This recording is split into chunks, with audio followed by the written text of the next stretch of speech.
Bueno, sin duda que las causas de diarrea crónica son múltiples. Y aunque parezca muy extraño, lo primero es aclarar si realmente el paciente tiene o no una diarrea crónica, ya que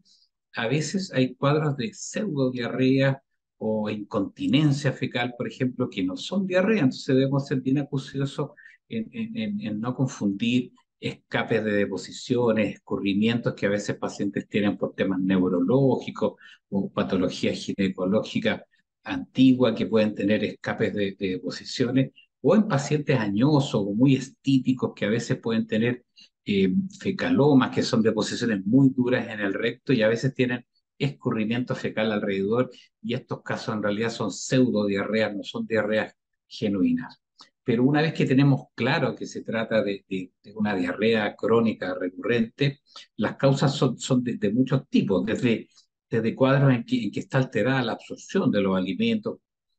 enfermedades bastante comunes como la enfermedad celíaca, enfermedades pancreáticas, donde hay la glándula pancreática, donde se fabrican las enzimas para digerir los alimentos, está fallando y por eso hay diarrea. Debemos ser muy acuciosos en revisar los fármacos, los medicamentos que toma el paciente. Algunos que los pacientes ni siquiera los consideran fármacos, como antiácidos, laxantes, los edulcorantes artificiales que se usan mucho para bajar de peso.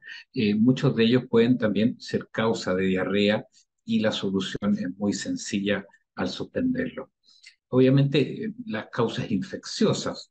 eh, principalmente si en diarrea crónica de largo tiempo, infecciones intestinales del tipo parásitos, por ejemplo, y algunas bacterias pueden ocasionarlas. Los parásitos, la verdad que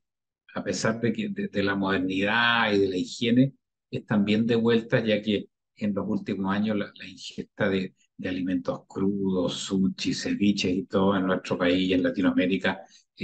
son muy utilizados, y alimentos congelados que se vuelven a recalentar en los domicilios pueden facilitar el contagio de este tipo de infecciones. Hay trastornos también en la motilidad del intestino, como el cuadro, como el intestino irritable, el sobrecrecimiento bacteriano intestinal son causas bastante comunes. Y enfermedades más crónicas puramente digestivas, como las enfermedades inflamatorias intestinales, como la enfermedad de Crohn, la colitis ulcerosa, algunas colitis alérgicas, colitis linfocítica, colitis colagenosa pueden darlo. Y también patología vascular intestinal en pacientes de mayor edad o con patología aterosclerótica se pueden ver, y también, por qué no mencionarlo, enfermedades tumorales del intestino delgado y grueso pueden ser la diarrea una manifestación más de ello. Entonces, como verán, la multiplicidad de causas que pueden tener como síntoma la diarrea crónica, lo que obliga al especialista en gastroenterología a ser muy acucioso en la evaluación del paciente y descartar todas estas alternativas.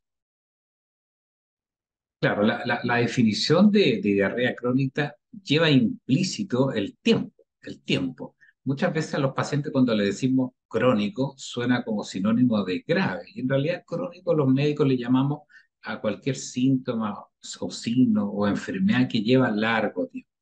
Específicamente en el caso de la diarrea, la definición de las sociedades científicas se refiere a cualquier cuadro diarreico que vaya más allá de 4 semanas. ¿Ah? Ahí hablamos de diarrea crónica. Y esta diarrea obviamente puede ser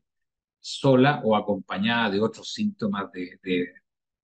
tanto abdominales como extraabdominales, como son dolor abdominal, baja de peso, mala absorción de algunos nutrientes o alimentos, náuseas, vómitos, fiebre, y especialmente siempre preguntamos la presencia en la misma deposición de productos patológicos, como son la sangre, mucosidad especialmente. Bueno, los síntomas acompañantes a la diarrea crónica también son múltiples y variados, que va a depender mucho de cuál es la causa de la diarrea. Esto va a ser muy repetitivo en esta pregunta. Por lo que lo podemos, yo creo que desde el punto de vista operativo y práctico, en separar los síntomas como de bajo riesgo y de alto riesgo, porque hay muchas diarreas que son muy benignas, que no ponen en riesgo al paciente y causan muy pocas complicaciones. En cambio, sí hay diarreas que pueden ser de mucho riesgo y ser un síntoma de una enfermedad más grave y más severa. Entonces, cuando la diarrea es de bajo volumen, de predominio diurno, o sea, durante el día, si no hay compromiso del estado general, decaimiento, baja de peso, no se, se asocian a distensión y hay un buen alivio en general de los dolores y de los síntomas después de evacuar. En general, estos son cuadros más leves y de bajo riesgo para el paciente. En cambio, si la diarrea crónica se asocia a dolor abdominal, especialmente si este dolor es de intensidad severa, especialmente si el dolor es nocturno, si hay presencia o eliminación de sangre, muco, pus en las deposiciones, la presencia de pujo o tenesmo rectal. Pujo le llamamos a esa sensación de tener que forzar la deposición cada vez que uno va al baño, y tenesmo le llamamos a esa sensación de evacuación incompleta, que el paciente va al baño y queda con la sensación de no haber hecho todo, como que y se quedan pegados en el baño un tiempo largo. Si estos síntomas de algún modo alteran la calidad de vida del paciente o si se asocian a síntomas sistémicos como fiebre, eh, anemia en los exámenes, esto obviamente ponen alarma y a estos síntomas le llamamos signos de alarma o banderas rojas que nos deben obligar a hacer una investigación acuciosa, y sin duda que estos casos deben ser manejados por un especialista en gastroenterología.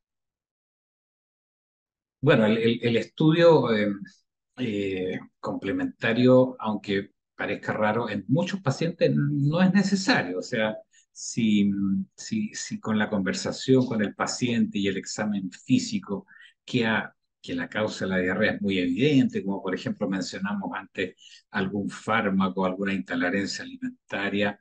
muchas veces basta con el interrogatorio y no hacemos ningún estudio si los síntomas son de bajo riesgo de alguna enfermedad orgánica. Si detectamos en el interrogatorio una causa evidente, llegamos hasta cierto punto no más. Pero sí, en general y la mayoría de las veces, tanto por screening como por descartar patologías de frecuencia importante, de prevalencia en la población general, solemos hacer un chequeo general donde descartamos principalmente enfermedades sistémicas no digestivas, em, patología de la tiroides, diabetes, enfermedades que bajan la inmunidad, desde el SIDA, por ejemplo, porque la diarrea muchas veces puede ser un síntoma de una enfermedad sistémica, de alguna debilidad que está ocasionada en otros órganos y no una enfermedad puramente digestiva. Por supuesto, también en ese chequeo vamos a ver si esta diarrea se asocia o no a algún signo carencial o de baja absorción de los alimentos. Entonces vamos a ser bien obsesivos en ver si hay anemia, si hay algún déficit de vitaminas, proteínas, etcétera. Y de pasada, por supuesto, vamos a evaluar cómo está funcionando el hígado, los riñones, que todos los órganos van concatenados, y el buen funcionamiento de todos los órganos hace que el tubo digestivo también funcione bien. Así que insisto mucho yo siempre en mis pacientes que dicen, pero doctor, ¿por qué me está haciendo una evaluación de cosas que no tienen nada que ver con su especialidad? Porque ahí muchas veces está la causa de la diarrea y muchas veces el paciente debe ser manejado por otro especialista y no por el gastroenterólogo. Obviamente que si hay sospechas específicas, vamos a hacer con mucha frecuencia los test para descartar enfermedad celíaca, que es la alergia al gluten, ver si hay alguna intolerancia alimentaria como la lactosa, algunos alérgenos específicos que el paciente nos puede relatar que los asocia con su sintomatología diarreica. Vamos a descartar infecciones recurrentes, como ya dije antes, especialmente parásitos, sospecha de Clostridium, si ha habido uso de antibióticos, y si tengo sospecha de enfermedad inflamatoria intestinal, como la colitis ulcerosa, la enfermedad de Crohn, vamos a hacer algunos marcadores de inflamación en deposiciones, como es la calprotectina, y con mucha frecuencia vamos a tener que realizar estudios endoscópicos, ya sea colonoscopía o endoscopía digestiva alta, no solo para mirar y hacer diagnósticos, sino también para tomar biopsias del duodeno y del colon escalonadas y del ilion cuando hay diarrea crónica, porque existen algunos cuadros que se llaman colitis microscópicas, que aunque sea normal la colonoscopía, puede estar el diagnóstico ahí y si no tomamos biopsia no vamos a llegar a él. También otra condición muy común actualmente es el sobrecrecimiento bacteriano intestinal, que son pacientes que tienen un exceso de flora bacteriana, que estos fermentan los residuos de lo que alimentos que no absorbemos y eso produce mucha cantidad de gas, distensión y también diarrea. Y para esto realizamos los test de aire expirado con lactulosa, donde detectamos la producción de hidrógeno y de metano y el pic que se produce después de la lactulosa y eso nos confirma el diagnóstico y podemos tratar a nuestros pacientes con algunos antibióticos específicos no absorbibles para mejorar esa condición. Bueno, evidentemente cada causa, cada etiología tiene su tratamiento específico, así que es difícil dar una respuesta a esto. Pero así que el acento principal es evaluar bien el paciente y tener una causa clara. Pero sin duda que mientras estudiamos la causa de la diarrea, se pueden usar algunos fármacos eh, antidiarreicos, aunque en general los especialistas los usamos de forma muy limitada, ya que si usamos libremente los antidiarreicos, vamos a encubrir el síntoma y vamos a retardar el tratamiento definitivo. Pero como terapia puente, mientras hacemos el estudio, claro, podemos usar antidiarreicos, antiespasmódicos, sin duda.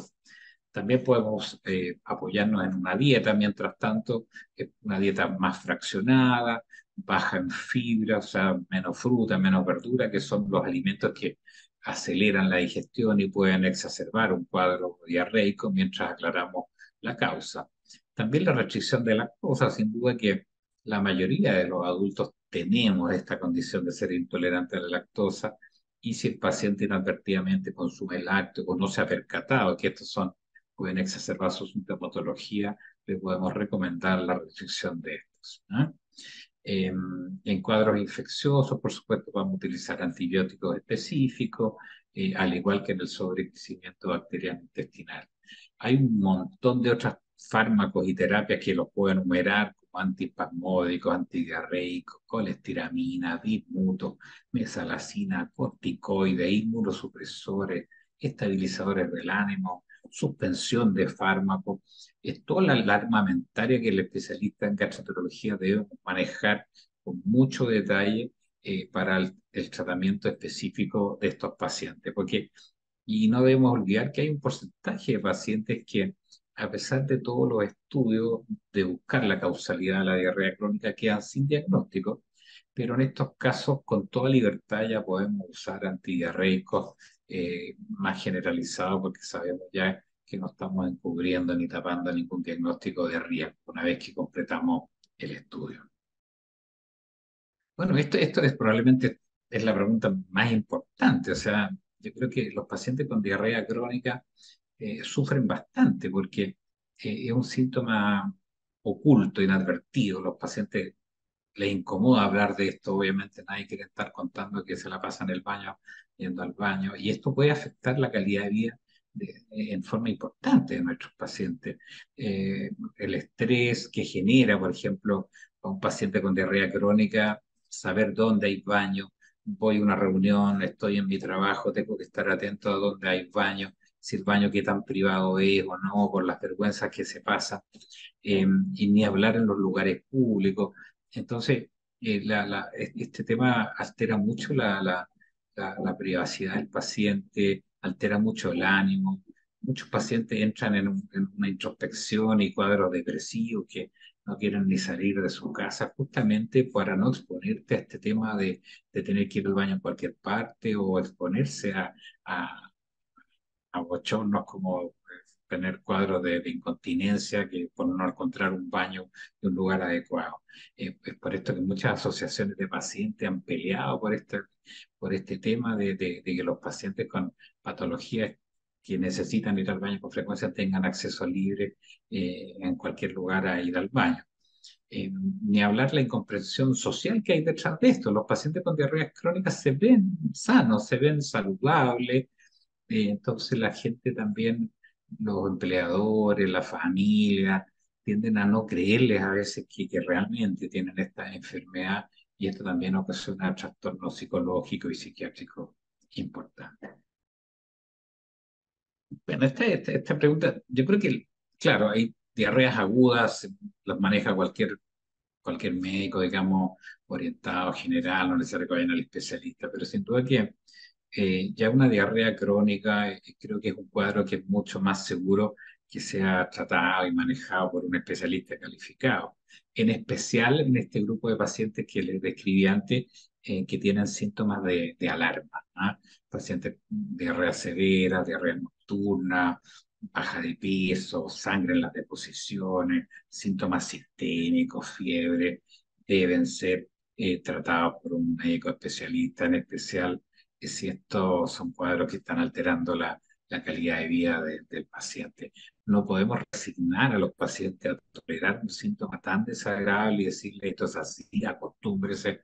Debemos buscar un tratamiento adecuado, cosa que el paciente pueda hacer una vida normal y desempeñarse en su vida laboral, personal, familiar, sin inconvenientes. Bueno, los pacientes con enfermedad intestinal, colitis ulcerosa, Crohn y otras colitis autoinmunes, la diarrea es un síntoma cardinal, así que la diarrea, su frecuencia, su intensidad, su severidad va de la mano con cómo estamos tratando su enfermedad. Así que es la pregunta clásica que le hacemos a nuestros pacientes cada vez que los vemos con colitis ulcerosa, con Crohn, cuántas veces están yendo al baño, con qué frecuencia, son con sangre, no con sangre, y en ello el tratamiento de la enfermedad base es el que les va a quitar la diarrea. En ellos sí que rara vez o nunca usamos antidiarreicos puros, porque ahí sí que es como tapar el sol con un dedo y no ver lo que está pasando dentro del colon. Ahí tenemos que ser muy objetivos, por un lado, en que el paciente baje su diarrea con la terapia de la enfermedad inflamatoria intestinal, incluso evaluamos, aunque el paciente no tenga síntomas, la ausencia de inflamación intestinal con biomarcadores en deposiciones como es la calprotectina, que nos ha permitido hacer un seguimiento mucho más estricto de la curación de la mucosa sin necesidad de someterlo a colonoscopías tan seguidas como lo hacíamos antiguamente. Bueno, yo creo que como la mayoría de las enfermedades, una adecuada y equilibrada alimentación, sin duda que es la principal prevención, el manejo adecuado de las situaciones de estrés en los pacientes que tienen diarreas funcionales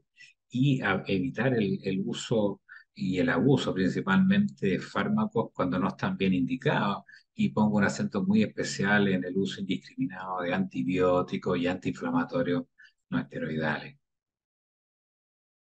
Bueno, la dieta siempre es muy importante porque,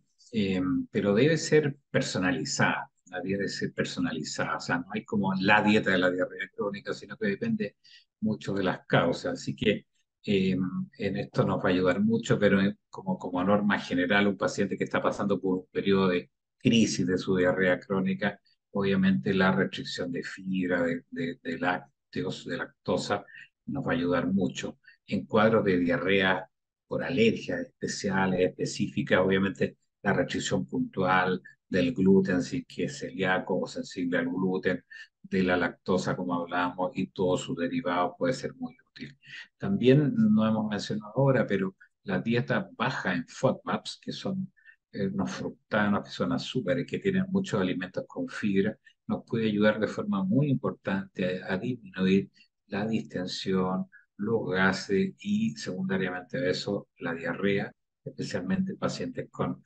sobrecrecimiento bacteriano. En todo esto, obviamente, nos apoyamos mucho en las profesionales que trabajamos juntos nosotros con ellas, que son las nutricionistas, que nos ayudan a plasmar esta indicación nuestra general de dieta en la cosa práctica, en el saber exactamente qué alimentos sí, qué no, y hacer un adecuado testeo en el paciente de cosas específicas y personales que a ellos le pueden caer mal, darle distensión y darle diarrea.